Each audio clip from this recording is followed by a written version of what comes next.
It took 2 hours and 40 minutes for the Titanic to sink, but just 12 seconds for the Predators to sink their hopes of winning the first game in their playoff series.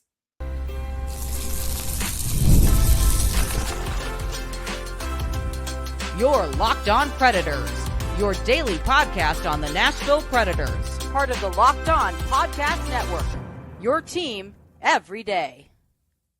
Welcome to the Locked On Predators podcast, and thank you for making us your first listen of the day. We are your free daily Nashville Predators podcast. We're part of the Locked On Podcast Network, your team every day. Want to kick off our first postseason game recap episode with a shout out to our Locked On Pred heads. Those are our everyday listeners who tune in to talk Nashville Predators hockey with us each and every day. We appreciate your support, and we love that we get to spend a little bit of your day with you. I'm Ann Kimmel. I am a writer at Penalty Box Radio. I'm usually joined by my partner in crime, Nick Morgan, but Nick is off today. Friends, we have plenty to talk about as the Stanley Cup playoffs kicked off this weekend, and the Nashville Predators played game one against the Vancouver Canucks. They dropped that game in semi-excruciating fashion, and we're going to talk about that today. On today's show, we're going to recap the loss, including our one word to describe the game. We're going to talk through a disastrous 12 seconds of play in the third period, and then we're going to take a closer look at some other factors that may have contributed to Nashville's 4-2 loss to the Canucks in game one. Finally, we are going to have an honest conversation about what this loss really means for the rest of this series for the Nashville Predators. Before we dive into all of that, I do want to let you know that today's episode is brought to you by FanDuel. Make every moment more. Right now, new customers get $150 in bonus bets guaranteed. That's $150, win or lose. Visit FanDuel.com/lockedon to get started. So the Nashville Predators dropped game one of their first round series against the Vancouver Canucks by a score of 4-2. It was a game with a lot of feels in it, and we're going to dive into some of the good, but we're really going to have to focus on some of the moments that caused us angst, and we're going to do that coming up here in just a minute. But of course, here at Locked On Predators, we always kick off our game recaps with one word to describe the game. I reached out after the game on Twitter to ask you all for your one word to describe that 4-2 loss to the Vancouver Canucks last night. And you all, again, great job. Really good one words. So let's look and see what you had to say about it. AJ Evans, your one word was waste. That is actually painfully accurate when we're looking at this game one loss.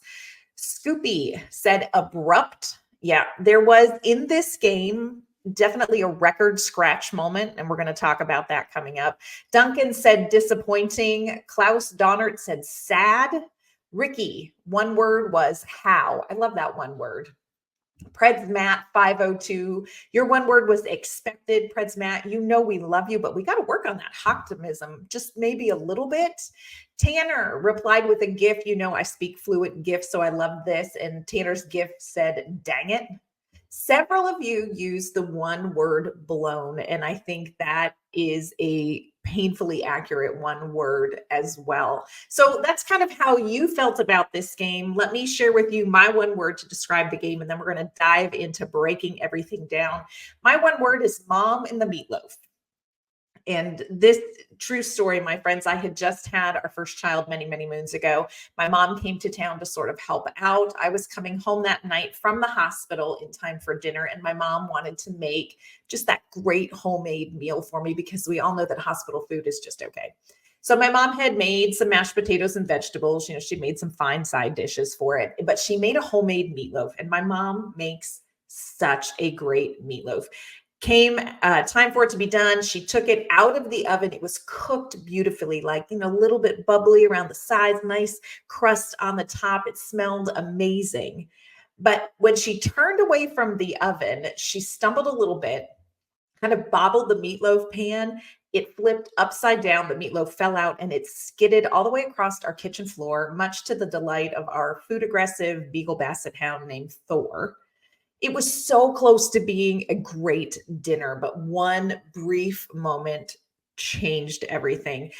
Now, part of the story that my mom probably doesn't want me to share is that she fought off our food aggressive dog, Thor. She picked up the meatloaf, she rinsed it off, and she still served it to us. And we were none the wiser till several years later.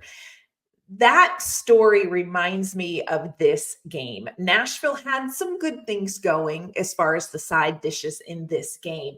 But when it came time for the main course, the main players, the big moments, they dropped the meatloaf.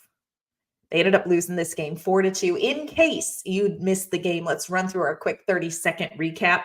First period kicked off with a ton of physicality. My friends, there were more hits than shots. It was absolutely insane. It was like a game on hit steroids. The Canucks definitely dictated the pace of play early. They dominated puck possession. They definitely set the tone early. Nashville killed off a penalty by Colton Sissons at 4:24. They kind of weathered the storm of Vancouver's initial onslaught. Vancouver came out very, very hot, but Nashville kind of withstood that. Predators got the first goal of the game at 16:15. Compliments of Jason Zucker rhymes with hooker from the top of the circle. The first period ended with Nashville with a 1-0 lead. They led in shots on goal 6-4. There were a combined 36 hits in the first 20 minutes of this game. When I tell you it was physical, I mean so physical. Less than a minute into the second period, Elias Lindholm tied the game up.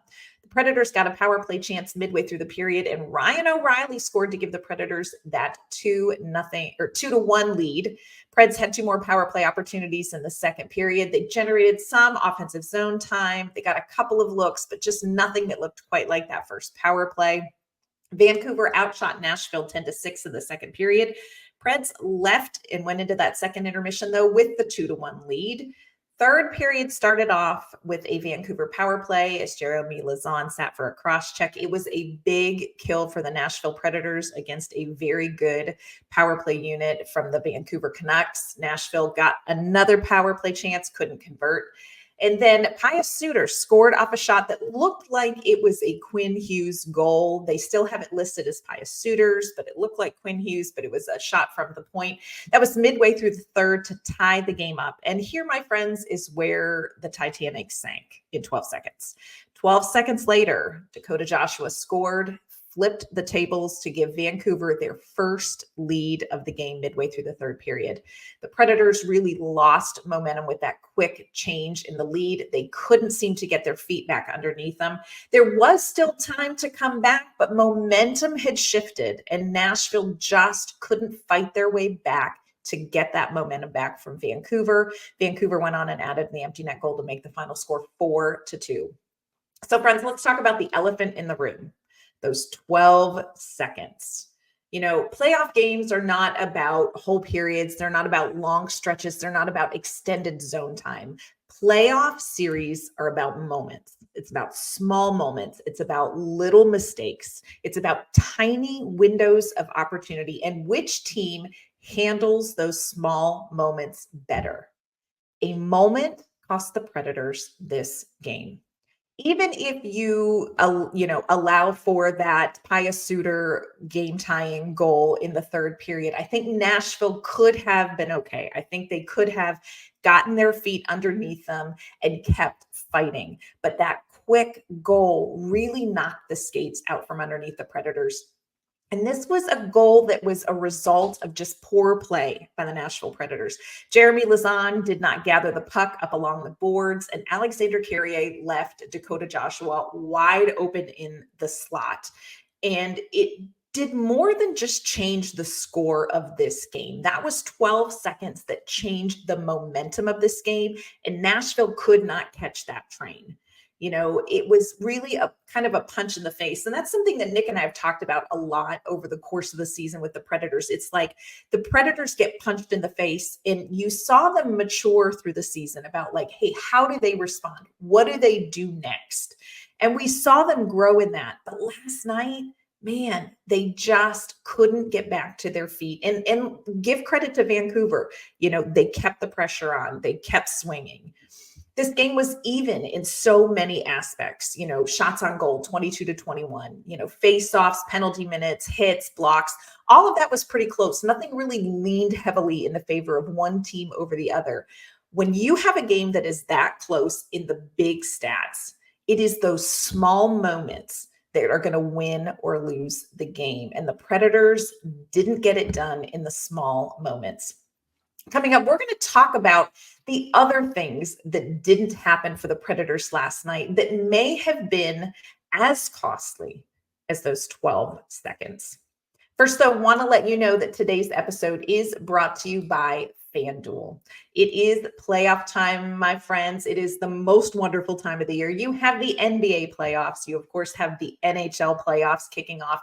Baseball is in full swing, and friends, FanDuel is your place to bet on every game and every sport. Right now, new customers get $150 in bonus bets guaranteed. That's $150, win or lose. You can bet on everything from slap shots to home runs to slam dunks, all on an app that is safe, secure, and easy to use. So what are you waiting for? Visit FanDuel.com/lockedon and make your first bet an automatic win. FanDuel is America's #1 sportsbook. This episode is also brought to you by Policy Genius.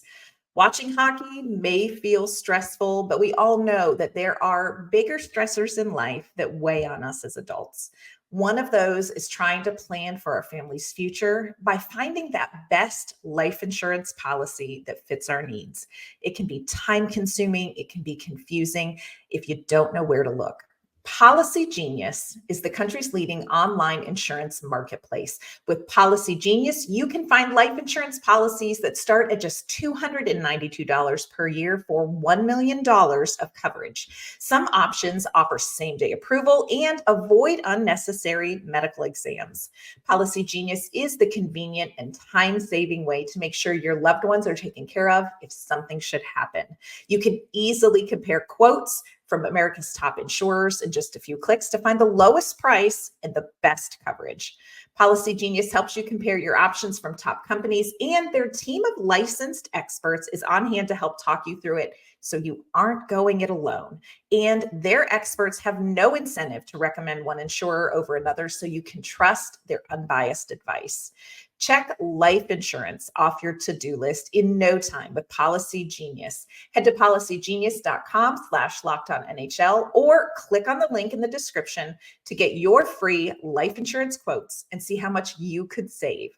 That's policygenius.com/lockedonnhl.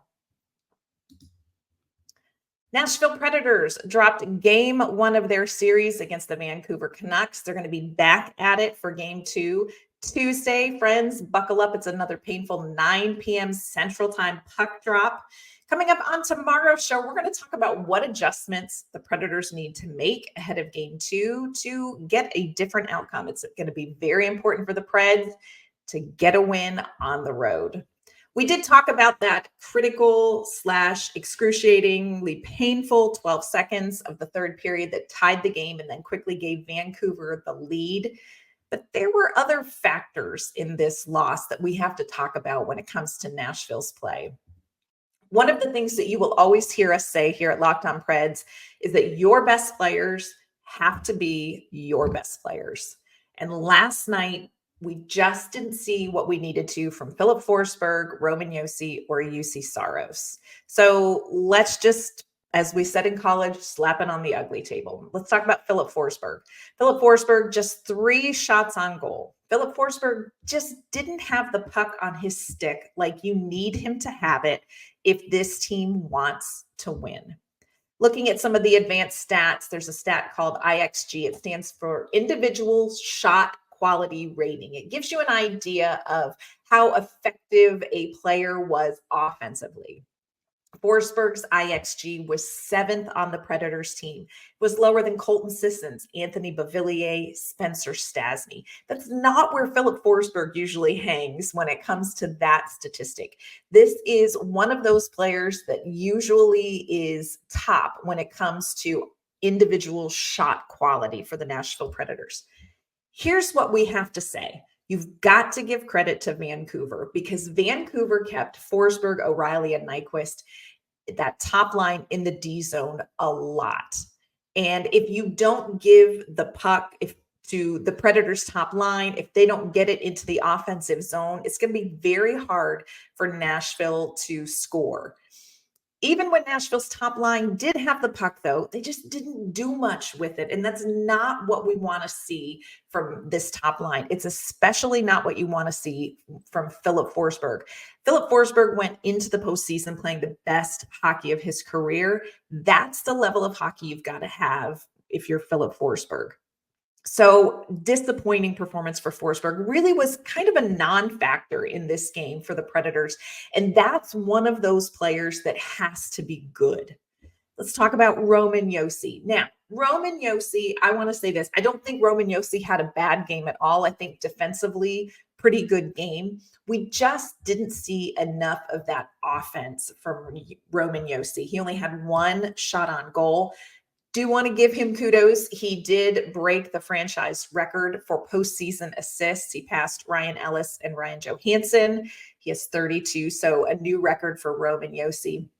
What we did see that I liked from Josi is after the Predators went down in the third period, Josi was one of those players that I think really tried to push. He tried to make something happen late for the Predators after they lost the lead. But it just felt like at that point, Nashville had just kind of lost some of their mojo. It didn't feel like the rest of the team was kind of at that level with Josi. You saw him trying to drive to the goal, trying to make some things happen, but it just didn't happen. You've got to have good defensive Roman Josi against this team. The Vancouver Canucks have a ton of offensive weapons, but you also have to have offensive Roman Josi. You've got to have playmaker Roman Josi, and we just didn't see enough of that from Josi last night. Let's talk about Juuse Saros. If you are going to win a playoff game, you're going to need vintage Saros in the playoffs. I don't know how many of the postseason or the first round games you watched over the weekend. I tried to catch all of them. But one of the things that I feel like you really took away from these games is that elite goaltending matters in the playoffs. You've got to have really good goaltending. And we just didn't see elite Saros. He was okay, but he wasn't elite. .850 save percentage by the end of the game. Juuse Saros, I think, would really like to have that first goal by Vancouver back. That was one that you look at and you say, man, that's got to be a save. Like you saw it, you've got to save it. I don't think that he really had much of a chance on that Suter goal off of that huge shot from the point through traffic. I don't think he really even saw that one. And let's face it, that third goal, Juuse Saros was hung out to dry. And that is something that we have seen from Nashville earlier in the season that was a huge problem. And it was something that the Predators cleaned up during that 18-game point streak, where the defense didn't break down and leave Saros out to dry. That was one of the keys to this postseason that we talked about. The defense has to be good in front of Saros. And when you turn the puck over in the slot, that's a tough one. Now, you got to have Saros make those saves. You've got to have an elite goaltender that can do that in that moment. But man, defense, stop putting Saros in that position. Remember when all of the season kicked off, one of the things that Barry Trotz said, in the preseason was like, Josi, Forsberg, and Saros. These are the three guys that Trotz is going to build this team around. He's going to retool this team around. They are foundational to Nashville's future success. But here's what's real. They are foundational to the Predators' success in this postseason. And we've got to get a little bit better from them, maybe a lot better from Filip Forsberg. Need more pucks on his stick, a little more playmaking from Roman Josi, and we've got to get some better saves. You need your three best players to be your three best players if they're going to win this game too. Another problem that I think the Predators had, they really missed some opportunities. We talked about little windows, little opportunities. The Predators missed some of those. Power play went 1 for 4. People always say defense wins championships. Well, special teams can win series, my friends. And this is one area where Nashville has an advantage, at least statistically. The penalty kill for the Canucks, middle of the pack in the league in the regular season. Nashville finished this regular season very strong on the power play, and they've got to continue that. That's one of the few areas where they have a statistical advantage. And you saw it on that first power play goal. Like, you see how this team can capitalize on that kind of an opportunity. The second, third, and fourth power play opportunities that Nashville had, just not as successful. They didn't look as good. Predators didn't move the puck as well. They didn't get set up as quickly as they needed to.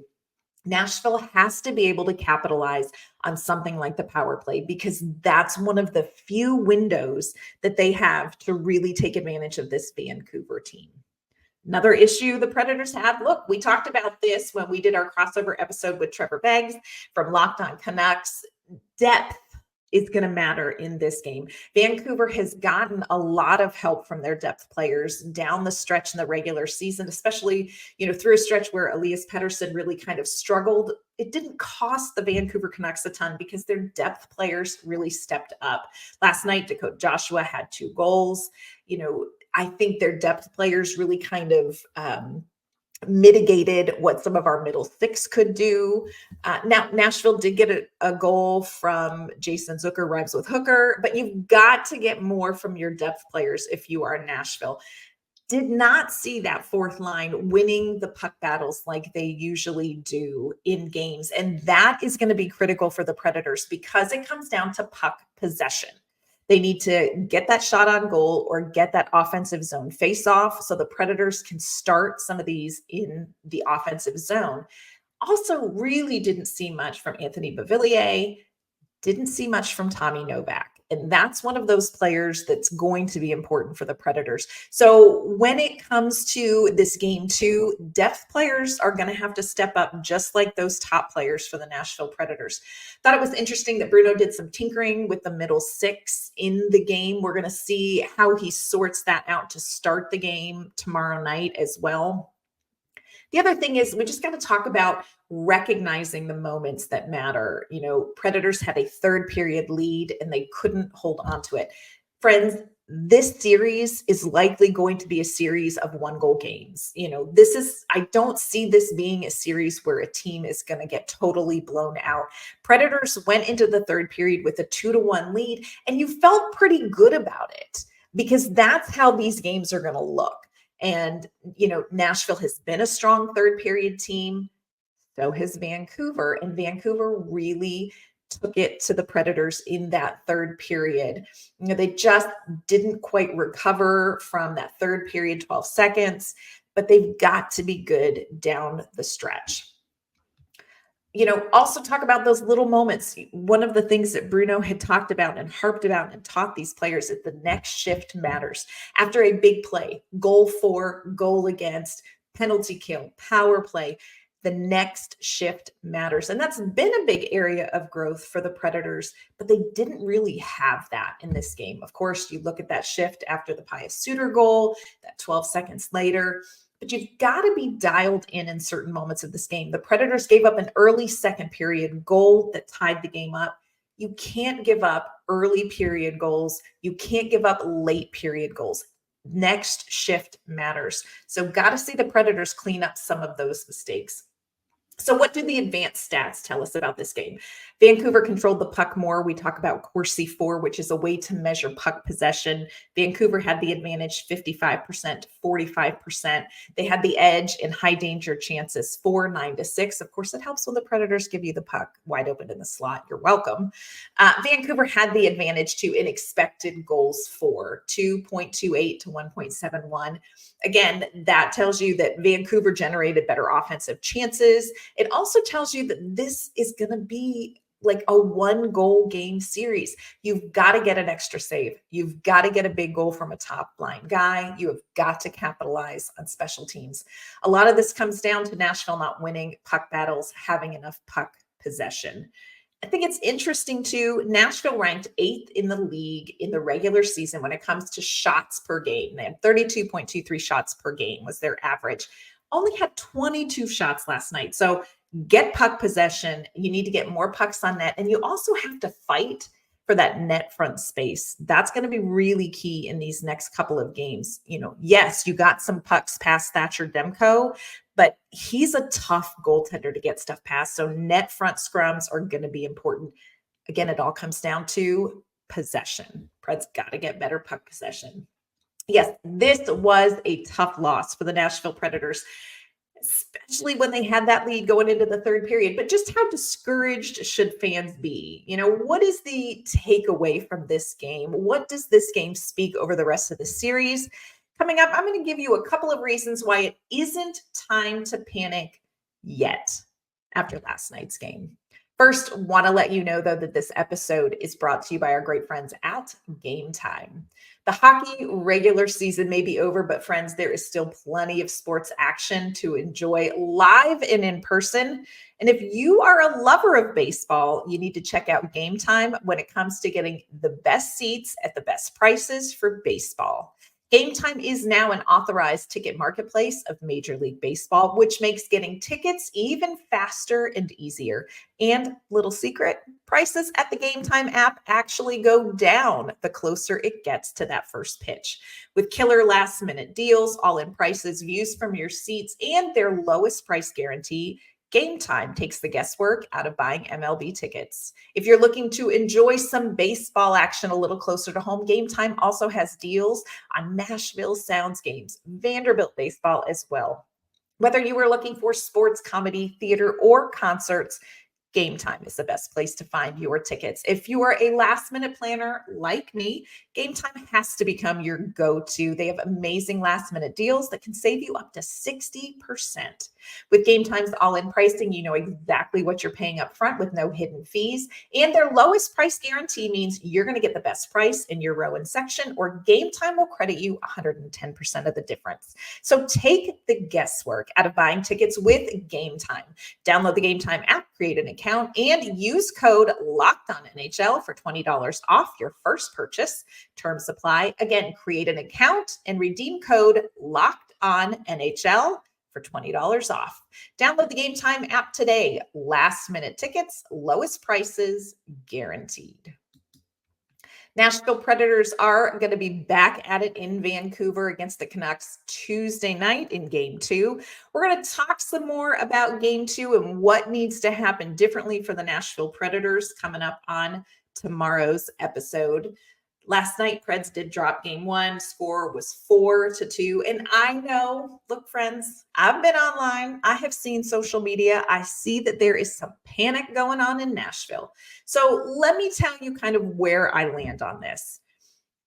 Nashville was in this game. And despite how it felt, this was not the blowout that some people thought that it was going to be. Remember, this was Nashville's first game in 6 days. Vancouver just played on Thursday. And while people say, oh, well, they got extra rest, I don't think that is what you really want going into the game. And I think part of the reason why you saw Nashville on their heels to start this game was that getting back to game speed, game physicality, game engagement. You can only recreate so much of that in practices.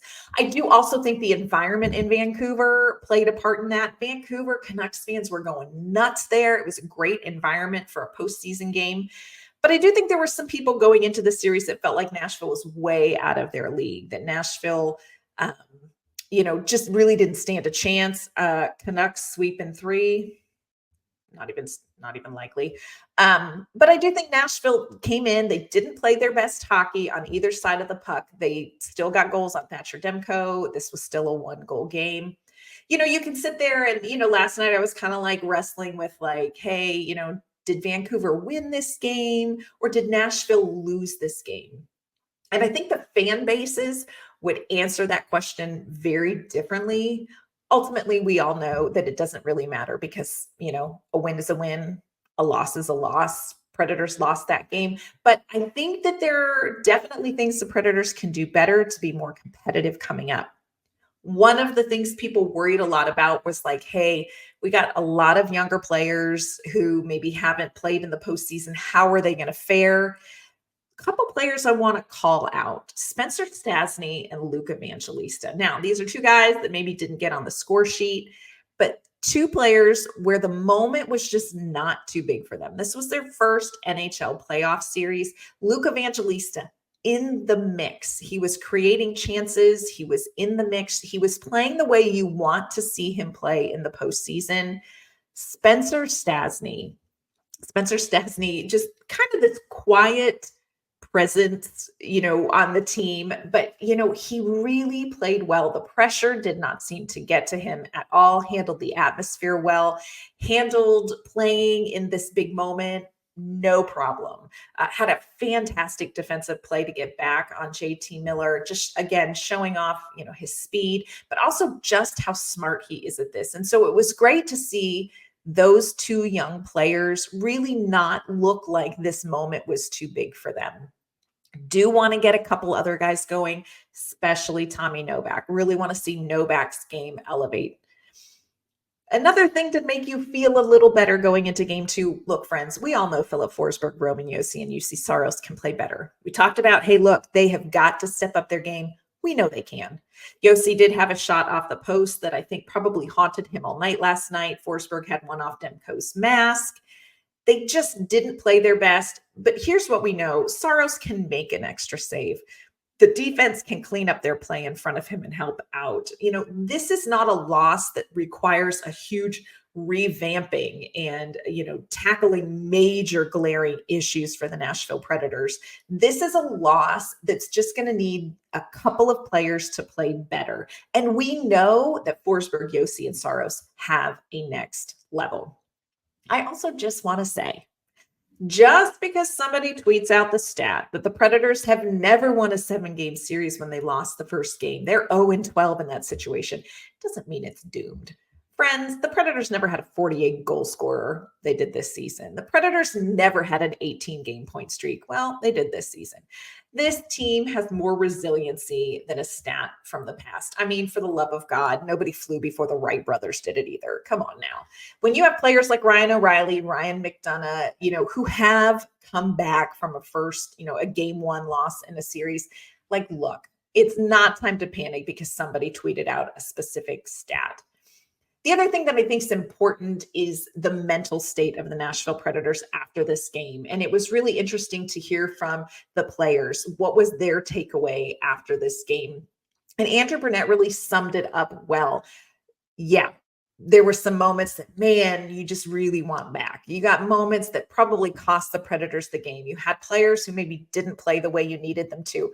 But what's their attitude going into the next game? This is what Andrew Brunette had to say after the game. Probably wasn't my favorite game we played. I thought we were a little sloppy with the puck, but I thought we handled the emotion, we handled the crowd, we handled the heavy forecheck, we handled the physicality. I thought we were starting to take over the game, and we fall asleep on a shift in the offensive zone, lose assignments, don't block a shot. It's 2-2, and I thought we had a lot of momentum going there. So that's hockey. We got to learn from it, move on, etch-a-sketch memory, short term, and move straight ahead. I mean, I think this group's been resilient. We've handled adversity all year. I think to a man, we know we probably didn't play our best, but we've done a really good job of just moving straight ahead. Just forget about it, rinse it, and let's go back to work. I was really proud of our group, how we handled it early, and how we kind of started, in my mind, take the game over, and we just didn't finish the job. So lesson learned. It's a long series, and can't wait for the next game.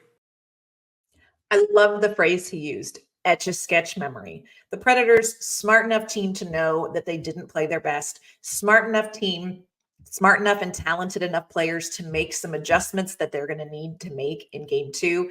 etch a sketch memory. Take the lessons, shake it off. And you heard that same message from Zucker. You heard that same message from Josi and Ryan O'Reilly after the game. Like, yeah, disappointing. We know what we need to do. We know we can be better. And we are focused already on the next game. So in the words of the great poet Taylor Swift, shake it off, y'all. Let's see what happens in game 2. It's going to be interesting. Let's see how the Predators respond Tuesday night. And again, tomorrow we're going to talk about game 2, maybe what needs to happen, what the Predators need to do a little bit differently. So make sure you tune in here again tomorrow for Tuesday's Locked on Predators episode. That's going to do it for today's episode. Thank you again for making us your first listen of the day. We're going to be back tomorrow, getting ready for game 2. We'll see you then.